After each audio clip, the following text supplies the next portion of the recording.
está la tecnología hablando de salud, pero también de negocios, ya que fíjese que si usted tiene un proyecto o quiere ofrecer algún servicio a través de una aplicación, pues le contamos que la UNAM ya cuenta con un espacio dedicado para crear este tipo de herramientas en dispositivos móviles. Veamos de qué se trata.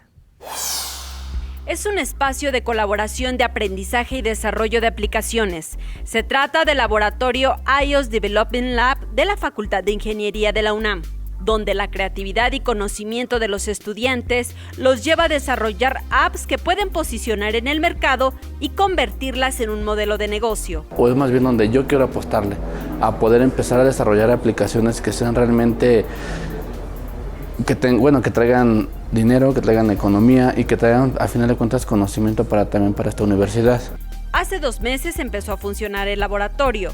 Por ahora, han sido capacitadas 300 personas entre profesores y alumnos. Hasta el momento han desarrollado prototipos orientados a servicios administrativos, como consultar horarios, inscripciones o dirigidos a alumnos con discapacidades.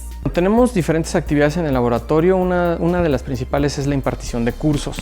De los cursos tenemos la división entre los cursos que son curriculares, es decir, también tenemos algunos cursos que son libres para todo público de la universidad, y también tenemos un diplomado para desarrollo de aplicaciones que es usado normalmente por los ingenieros egresados.